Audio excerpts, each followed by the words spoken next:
and thereafter kindly administer the oath to those who have been invited for the first time in this inquiry. Director General. Yes, sir. I will hold it for you, my classmate. Mr. Chairman, permission to proceed. From the Department of Public Works and Highways, Secretary Vivencio Dizon. From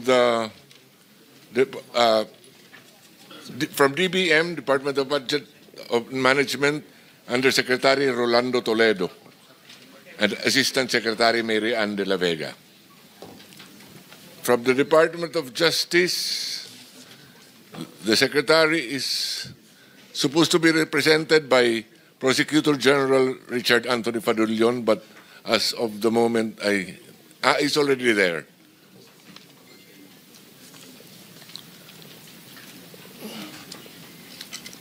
From the PAGCOR, they are represented by Assistant Vice President for Gaming, Licensing and Development Department. Also, Attorney Matthew David. From the BIR, we have Assistant Commissioner James Roldan. From the Land Transportation Office, Assistant Secretary Vigor Mendoza II. From the Philippine Contractors Accreditation Board, Dr. Pericles Dakay. Engineer Arthur N. Escalante and Engineer Ernie Bagao, both from PICAP.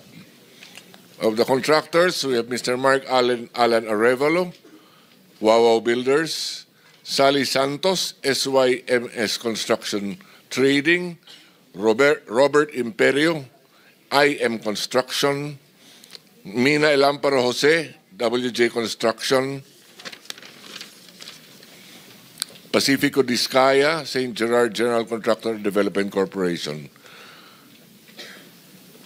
We also have the former district engineer of DPWH Bulacan First District,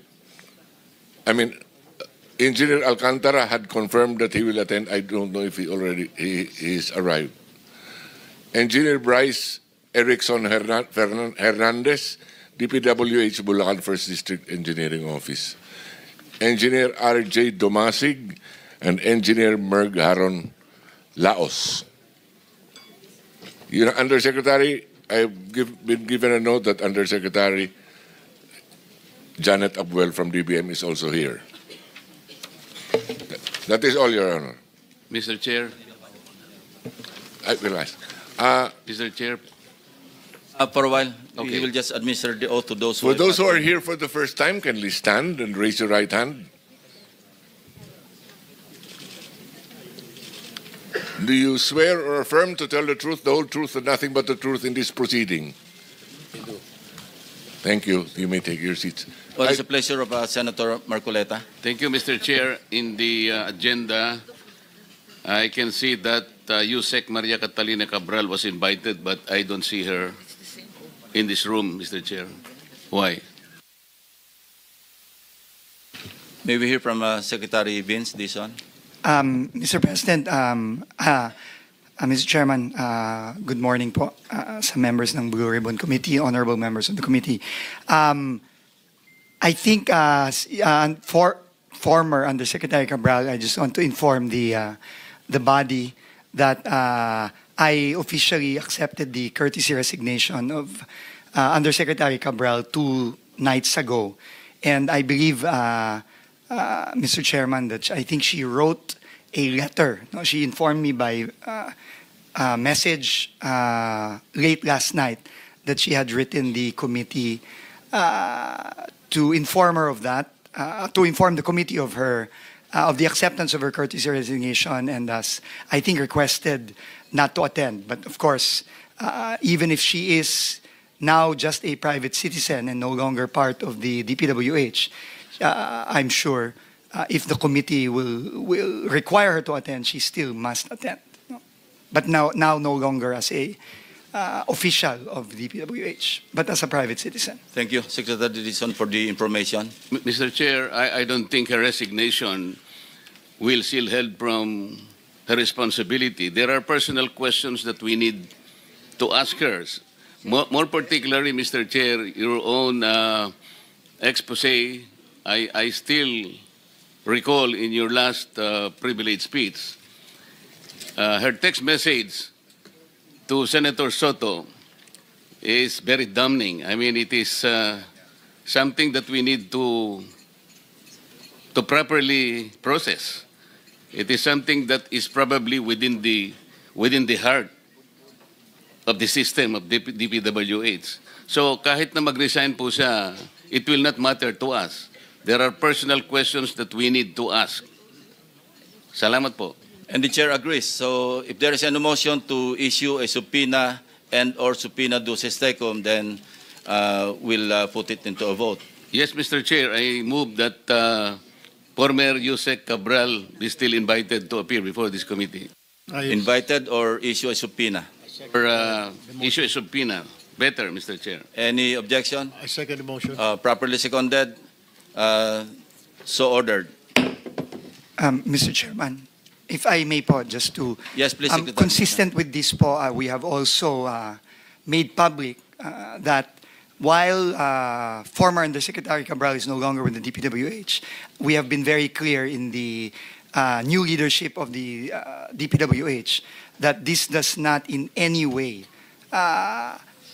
stop us from continuing our internal investigations on finding out who should be liable for the clear crimes that have been committed against our people. So we will continue that investigation regardless of whether she or any others will no longer be part of the DPWH. Thank you very much, Mr. Chairman. Thank you. Some administrative announcements. Secretary Dizon and the AMLC representatives present here asked the chair to be excused by noon time. So if there are questions that will be addressed to them, kindly ask the questions before 12 noon. Thank you very much. So Senator Pangilinan is recognized. Mr. President, I just conferred with the Vice Chairman. We are exchanging slots. He will go first and then I will follow. Chairman of the committee is recognized. Thank you, Mr. Chairman. As Vice Chairman of this committee, let me state at the outset, this investigation would not have been necessary had the concerned agencies simply did their job. The truth is they did not. What we see is negligence, if not outright complicity, that allowed this flood control anomaly to thrive. Nobody lifted a finger. Nobody fulfilled their mandate. Nobody cared. As if corruption has already become the norm in this country. Or is it not? Is it? Is corruption normal in this country? This is what this hearing is all about, to come up with a law so this will never ever happen again. Let me start with the GPBB. Are you here? The Government Procurement Policy Board? Can you come forward, please? I have some questions for you. Yes, please, kindly come forward and take your seats. Na-administer na sila. Hindi pa, sir.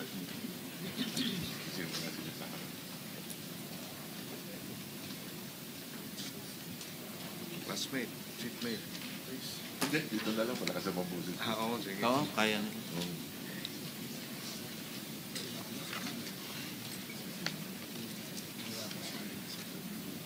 And also, do we have the representative from the Bureau of Internal Revenue here? Committee Secretary? Yes, Mr. Chair.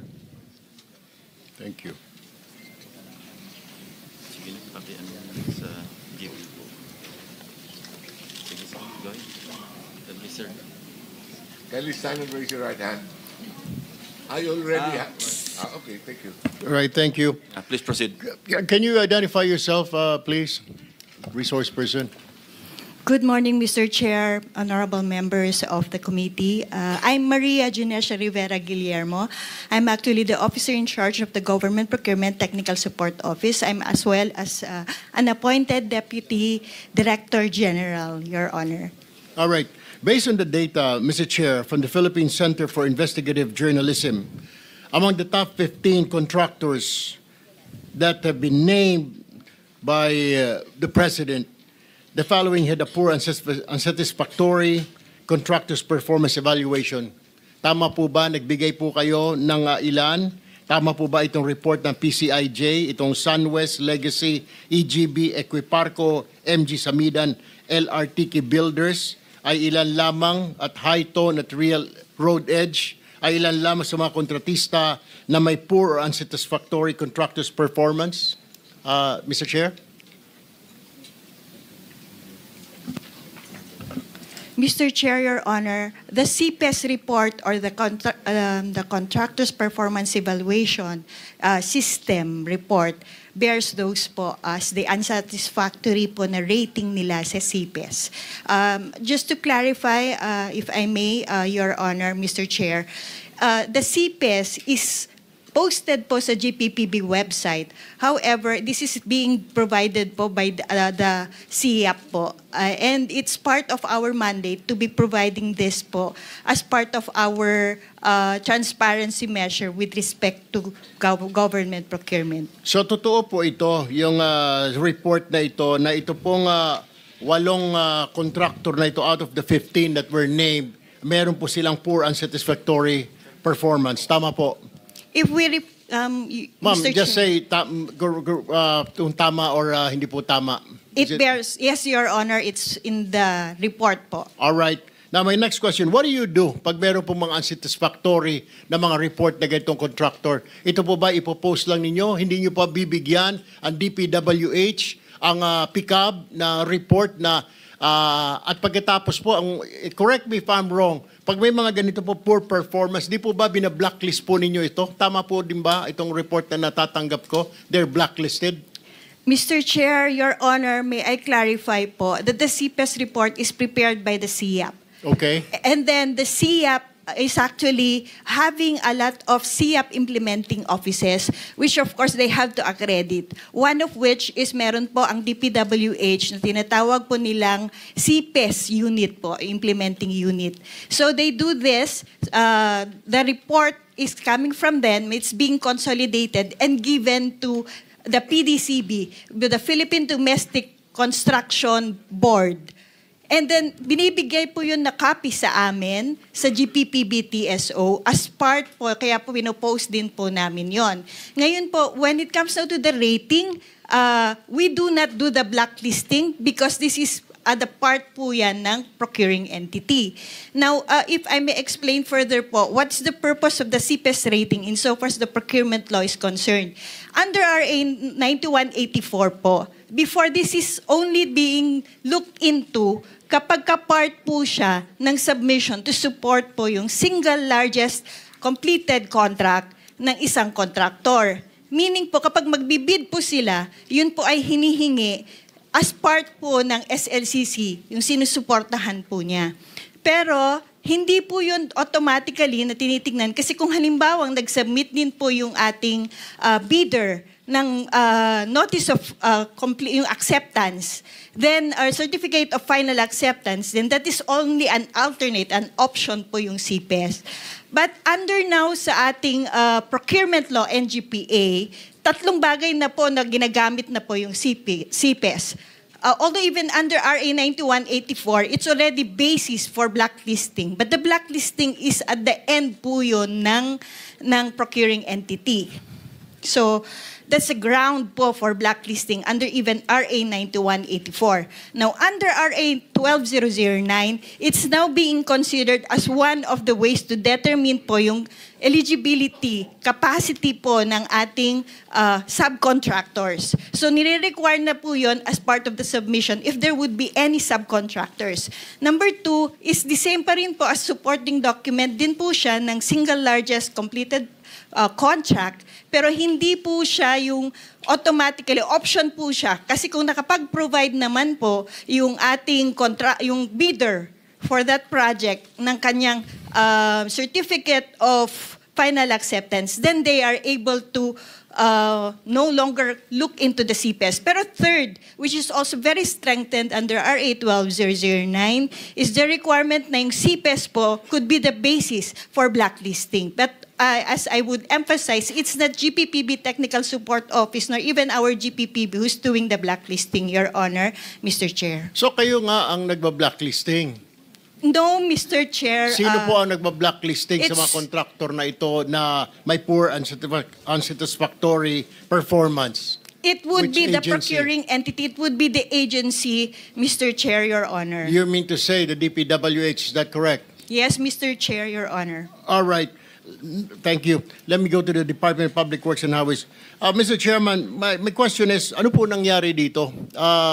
DPWH, Mr. Chair, bakit hindi po natutunugan na blacklisted po ito, poor and satisfactory performance, o meron pong itong mga slippage kung tawagin? Bakit nakalusot lalo na po itong sila Diskaya? Napakadaming proyekto dito, napakadaming poor and unsatisfactory performance, Mr. Chair.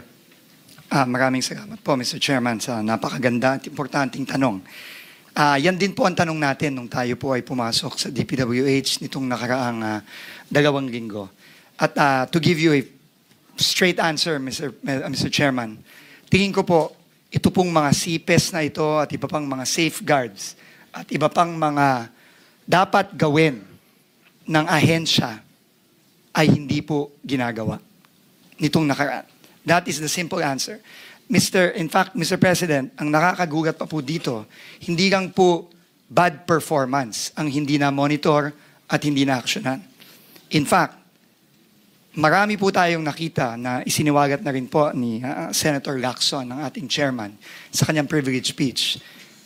Marami pa po dito mga proyekto na hindi lang bad for performance, no performance at all. In fact, marami pong mga ghost project na on record, may mga papeles po tayo at ito nga po ang naging basehan natin sa mga kasong final natin nitong nakaraang linggo, na kahit na ang term ng kontrata, for example, 250, 300 days, lumalabas po sa mga papeles, miraculously, natapos po kuno itong mga proyektong to at nabayaran po itong ibang mga contractor dito within months. Alright. Sign po ito nitong mga ibang nandito ngayon as completed. At nabayaran po itong mga kontratang ito. So clearly po, hindi po ginagamit itong CPES at kung ano-ano pang mga dapat ginagamit ng ahensya para i-monitor ng tama ang implementasyon ng mga proyekto. That is the straight answer po that I can give the Honorable Committee. At nakikita po natin ito hindi lamang sa mga kontrata sa Bulacan, kundi nakikita na rin po natin ito sa ibang kontrata sa iba pang lugar. Actually, Mr. Chair, sa Bulacan, sa First District, araw lang po ang binibilang at nababayaran po ang contractor. And anyway, in the course of in your investigation, Mr. Chair, what are the ghost projects added to the list and substandard? Right now po, we have received more than 100 reports already in only 2 weeks of ghost or very substandard projects. And right now po, ang track po ng bagong team sa DPWH ay unang-una dahil nga po nabuo na ng ating Pangulo ang Independent Commission for Infrastructure. Kami po ngayon ay in very, very close coordination sa kanila.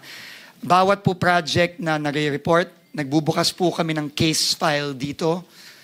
Ini-inspection po natin either personally or yung pong mga ibang kasama natin sa team.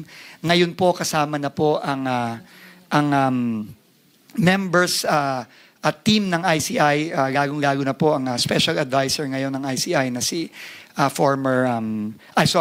mayor po ng Baguio City, si Mayor Benji Magalong. So, ganun po ang ginagawa natin at kapag nagbi-build up po tayo ng kaso, kada proyekto, ini-inspect po natin, chine-check ang records at pag meron pong nakitang klarong anomalya, either ghost o napaka-substandard at napatunayan po na meron pong mga contractor na nabayaran na kahit na hindi pa tapos or non-existent ang proyekto, immediately po bumubuo na po tayo ng kaso na either ifa-file or in this case po na nabuo na po ang komite, ang komisyon, pinapasa na po natin sa komisyon.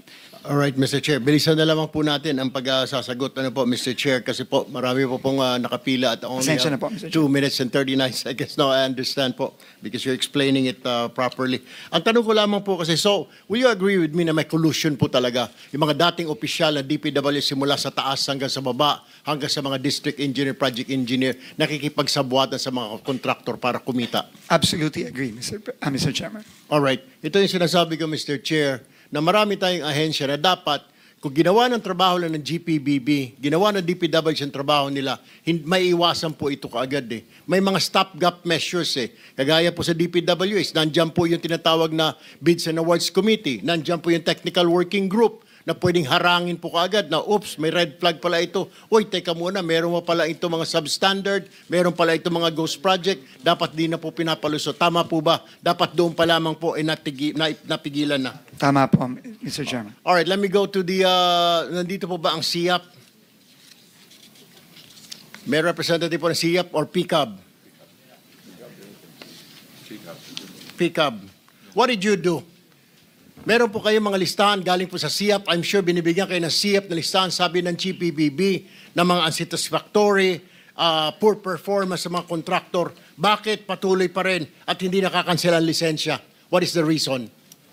The list, Your Honor, is given to PDCB, the Philippine Domestic Contractors. Kindly identify yourself. I'm Pericles P. Dakay. I'm the chair of PCAB, Your Honor. Former chair? Chair. Yeah. Former. Is he the For- former chair? Okay. So, alam ho ninyo, under po sa Republic Act 4566, may kapangyarihan po kayo na mag-imbestiga at aksyonan ang anumang mga kontraktor o isuspende, i-revoke ang kanilang lisensya. Tama po ba yon? Yes, Your Honor. Alright. Bakit hindi nga po nasuspende, patuloy, lalo na po itong mga diskaya, nakakuha pa ng bilyon, daan-daang bilyong kontrata? What did you do? We act, Your Honor, when there is a complaint that is forwarded. So, to our kung agency. wala pong complaint, hindi po kayo kikilos. Tama. Dahil walang complaint, hindi kikilos. Though meron po kayong katibayan, may report na poor performance yung kanilang trabaho, substandard, hindi po kayo kikilos. No, Your Honor. There was no report that was forwarded to us regarding substandard performance from. Hindi kayo binigyan ng SIAP dahil the GPBB is saying na galing sa SIAP yung mga report ng substandard? Or are you lying? No, I'm not lying, Your Honor, because Kasasabi lang po ng GPBB kanina na galing sa SIAP. Under kayo sa SIAP, di po ba? Yes. Dapat po kayo po nag-iimbestiga rito. Bakit hindi po? that's the Philippine Domestic Construction Board, Your Honor. Kaya nga po, hindi kayo binibigyan ng kopya na SIAP. No, Your Honor. Hindi kayo binibigyan. O siguro kasi busy lang din kayo sa paghahanap ng proyekto sa gobyerno. Kasi isa sa mga requirement, dapat kontraktor ang mga board member ng PCAB. Mr. Chairman, member ng PCAB. Mr. Chairman, I have, for your information, I have filed a resolution to review. We have to review this law kasi kalukuhan po ito. It directly go against dito sa sinasabi nating conflict of interest, Mr. Chair. Yes, kindly wind up because you have 10 seconds left. No, Thank that's you. all. That's it for me, Mr. Chair. I'll just do another round of questioning in the second round, Mr. Chair. Thank you very much, Senator Erwin Tulfo. Senator Pangilinan is recognized. Thank you, Mr. Chairman. Magandang umaga. Ang ilang mga katanungan, direkta na sa mga tanong. Secretary Dizon, nabanggit ninyo, 100 ghost projects and substandard projects. Tama po ba yan? Opo, yun pa lang Yes. po ang natatanggap naming mga reports as In of the last, today. in the Last 2 weeks alone. meron na ba kayong findings? Sino-sino ang top 15 doon sa 100 mga substandard o kaya ghost projects? Ghost projects muna. Meron na po tayong Sino ang mga top notcher? Opo, meron na po tayong ilang mga findings. Ito po ay ongoing ang ating case investigations. Pero ang pwede ko pong sabihin ngayon, yung pong na-file nating kaso nung nakaraang Huwebes against 26 individuals, including 20 DPWH and former DPWH personnel as well as several contractors. No? Kasama po dun sa mga na-discover nating ghost projects, unang-una po yung binisita ng ating Pangulo mismo sa Baliwag. Ito po ay, ang contractor po dito ay Sims Construction. Meron din pong ghost project na pinilit na hinahabol kahit na last year pa po sinabi na completed na. Pero pag-alaman po natin na 3 weeks o 1 month ago lang nagsimula ulit ang trabaho para lang ipakita na merong project doon. Ito po ay sa Wawaw Builders. No? At meron din po tayong kinasuhan sa St. Timothy Construction Company. Yun po ang mga contractor na nakasuhan na po natin as of now. Pero kami po ngayon ay tuloy-tuloy pa rin po ang case build-up at pagbubuo ng kaso na nakikipagtulungan po tayo ngayon sa ICI. St. Timothy. Opo. Sino ang kontraktor ng St. Timothy? Diskaya po. I think lumabas na rin po yun dito sa mga hearings yung nakaraan. Dahil sa kanilang sumpang salaysay, sabi nila wala silang mga ghost project o wala silang mga substandard. At least yun yung sinasabi sa testimonya. So mukhang hindi tugma dun sa findings ninyo at yung sinasabi sa sumpang salaysay ng mga diskaya. Tama po kayo. Okay. Yung sinabi niyong 20 DPWH na mga district engineer, these are 20 district engineers? Hindi po. Mr. Chairman, our first case is only limited to projects in the 1st District of Bulacan. Yung pa lang po yun. No? 20 na pong katao ang nadamay sa isang kaso pa lang sa isang district engineering office sa Bulacan. So dito sa 100 ghost projects at substandard, saang mga lugar ito? Iba-iba po, Mr. Chairman. No? Offhand? Offhand po, I can remember, meron pong mga reports tayo na nakuha sa La Union, sa Oriental Mindoro, sa Nueva Vizcaya, sa Eastern Samar, meron din pong mga ibang mga proyekto sa Mindanao. Pasensya na po, Mr. Chairman, hindi ko na po maalala sa dami. Pero nakikita po natin na hindi lang po ito nakasentro sa Bulacan lang, kundi mukha pong buong bansa po ito. Mr. Chairman, may we request that the people, at least a selected number of possible, how do you call it, players in La Union, Oriental Mindoro, and Nueva Vizcaya, whether government or contractors, be invited in the next hearing? Yes, we have to identify them first. Yes. Yes, thank you, Mr. Chairman. Secretary Dizon, ang ating pagkaalam, at ito ay nakausap natin si former Secretary Babe Singson, na ang patakaran dati para involved ang LGU at Regional Development Council ay pagka 50 million and below ang proyekto, district engineer.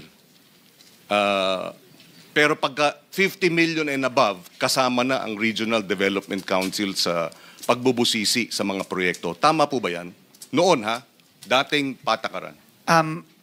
Tama po, no, ika-clarify ko lang po, no. Sa tingin ko po ang tinutukoy niyo po ay yung thresholds of authority ng district, region, etc. No? Yes.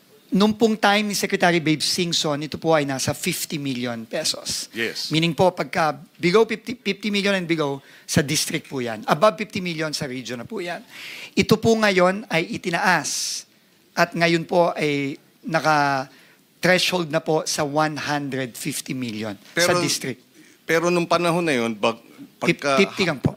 At pag sinabing Regional Development Council, sino ang involved dyan sa pagbubusisi? Well, ang magpapa-bid out at ang mag-i-implement po kapag above 50 million nung panahon po ni Secretary Singson ay regional office na po ng DPWH, hindi na po ang distrito. Pero ngayon po, tumaas na po ang mga thresholds na yun. Yes, pero hindi ba pag regional office, saan ang involvement dati ng mga probinsya, ng mga local governments? Meron ba? Sa aking pagkakaalam po na Mr. Chairman, dati po kailangan po ng acceptance ng local government unit ang mga proyekto. Ito na rin po ay pinoint out ng ating Pangulo nung siya ay bumisita sa Baguio at nakipag-usap po siya kay Mayor Benji Magalong. However po, nagulat na lang po ang Pangulo na tinanggal na po yun. Sino nagtanggal nun? Inaalam ko pa po kung kaninong termino sa DPWH tinanggal. If you will allow me po, I will get back to the committee on that para po ma-establish natin kung anong date ito tinanggal para malaman po natin kung sino po ang secretary nung panahon na yan. At ano ang pagkakaiba pag regional ang nagpapasya at district engineer ang magpapasya? Which work better in your opinion? Ano ang mas magandang proseso o mas maayos na proseso? I'm not in a position pa po to say which is better and which is not. But what I can say po, Mr. Chairman, is meron pong inherent flaw sa nakikita nating sistema sa DPWH. Kasi po, lalong-lalo na dito sa mga proyektong inaaral po at binubusisi ng committee ngayon, madalas po, or in fact, most of the time, hindi po ito dumaan sa Local Development Council, hindi po ito dumaan sa Provincial Development Council, at hindi din po dumaan ito sa Regional Development Council. To quote po si Governor Bons Dulor ng Oriental Mindoro, nung kasama ko po siya at nag-inspect kami doon, para na lang daw sumulpot parang kabuti itong flood control project sa Nauhan, sa sarili niyang bayan, hometown po niya yon.